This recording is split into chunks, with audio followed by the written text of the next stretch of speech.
Hi everyone, welcome back to my YouTube channel. Today I'm going to be talking through my 5 biggest regrets as a therapist in private practice. So if you are new to my channel, I have been in private practice since the day that I graduated from grad school, and I did my internship at a group practice.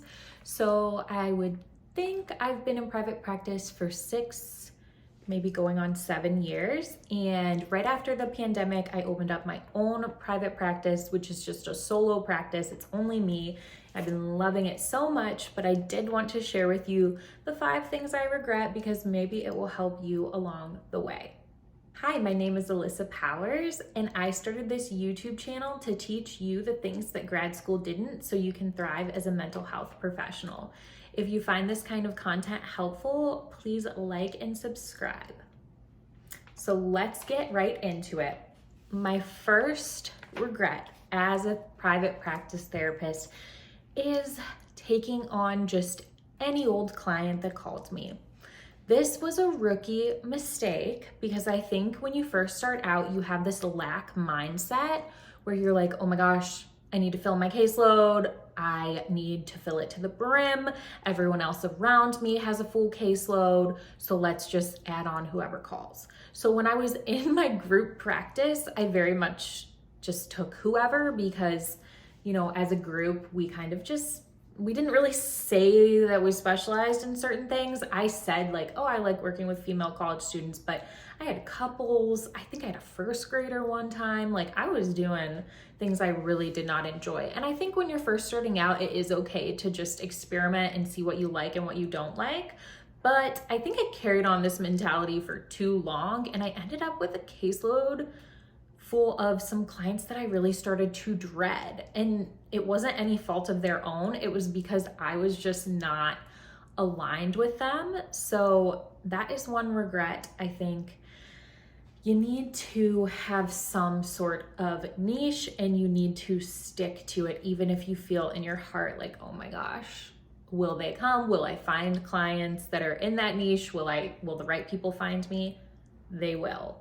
Especially if you do any SEO or marketing or even writing a good Psychology Today profile. So many people on those profiles just write, helper, healer, just the most generic stuff and make it seem like they treat everyone where, no one wants to see a generalist. Everyone wants to see a specialist. So I think niching down a little bit and then not giving into that lack mindset and taking on clients that you don't enjoy, because you're not doing them any favors either by doing that. They're not going to get the best care.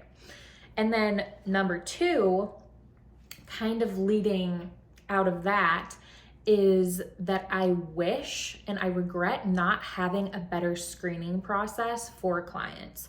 So when I was at my group practice, I wasn't the one screening clients, my boss was, and she would just send them our way if she thought they'd be a good fit or whatever. But then when I got into my private practice after the pandemic, I wasn't doing a great job of asking them hey, what are your goals for therapy?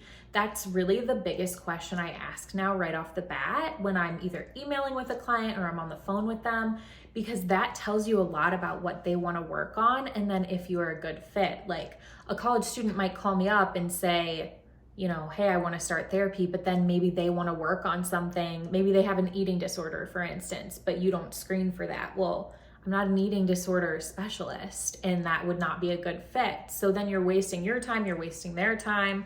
So screening is great.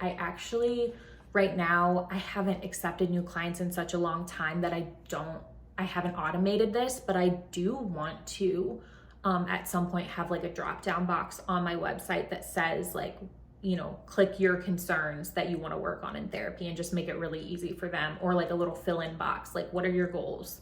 So then I can follow up with them and make sure that they are a good fit. So that is key. And I think that was also a very rookie mistake, which there's a learning curve for all of this. You learn these things eventually, but learn from my mistakes. Number 3, I wish that I would have started my website /blog sooner. So if you know anything about search engine optimization, you know that Google really likes to see a lot of content on your website, original content, and they want to see that it's been, happening over a span of time that's reasonable. So if you just one day wake up and decide to post 15 blogs all in one day, Google's not going to like that. And I just wish that when I was in grad school, I would have started a blog and done that slowly. Even if no one is going to that blog, that would have been so helpful for SEO to just get some things out there. Now with AI and ChatGPT, it's probably super easy to go in and brainstorm ideas and rewrite some articles that they, give to you. But I wish I would have done that sooner, because that is a lot of work. And I think there would be some roadblocks. Like, I wouldn't have known what I wanted my website URL to be. Like, there are some things that are maybe this is a little idealistic, but I really wish that I would have started that sooner, because that is very time consuming. And then number 4, I can't believe I'm saying this, but I wish that I would have picked Squarespace instead of WordPress as my website host.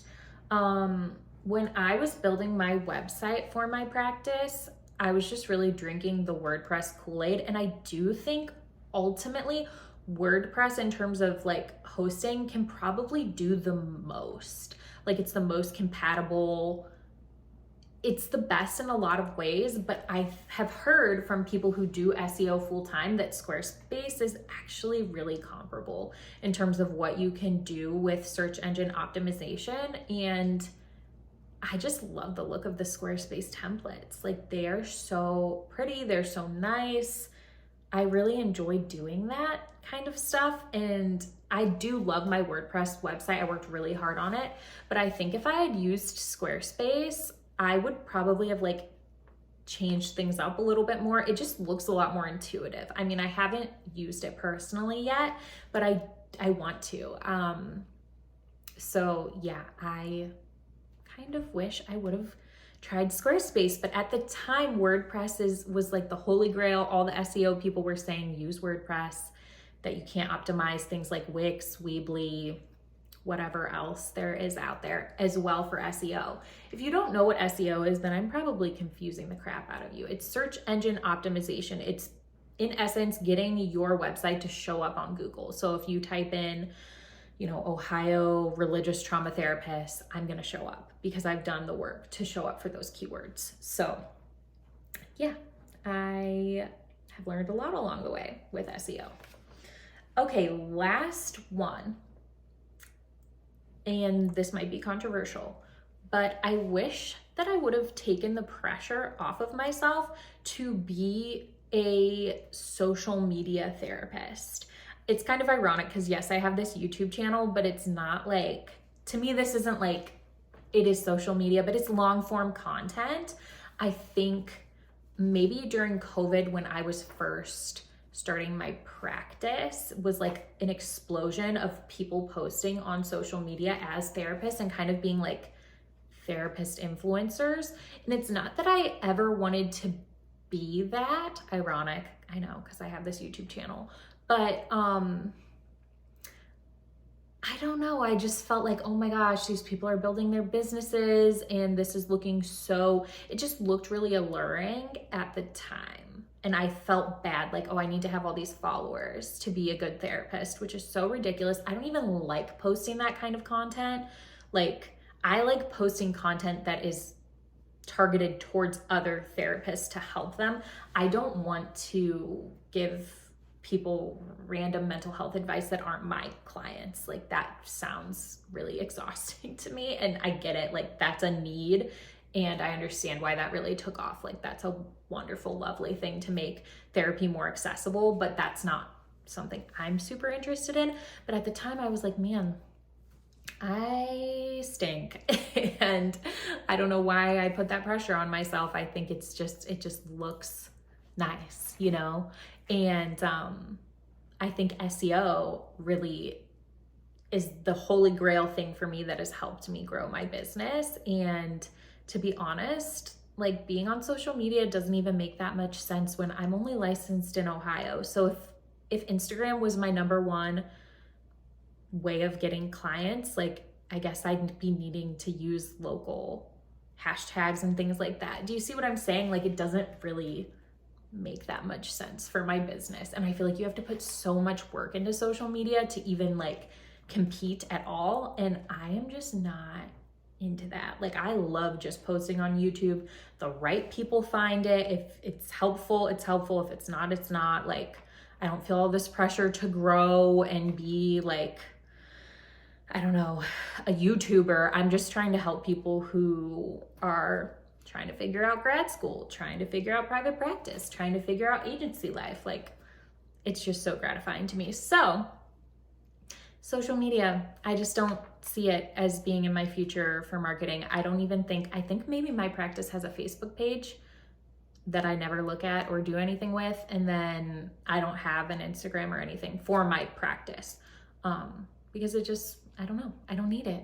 I need Google reviews, baby. I need blog posts. I need things that are going to help SEO in the long run. And I kind of love that too, because you actually like own your website, whereas Instagram could just like blow up tomorrow. You know, a different company could buy it. It could be deleted, like Vine or all these, you know, I guess MySpace probably still exists, but you know what I mean? Like there's no promise of tomorrow with social media, but your website, your email list, things like that are a little more evergreen. So I hope this was helpful and wasn't just a rambling rant of things. If you found this helpful, please give this video a like, subscribe. I'd love to hear if you have any regrets when building your practice or getting into the mental health field in the comments below. I love to talk to you guys and hear your experiences. So I will catch you in the next video. Bye.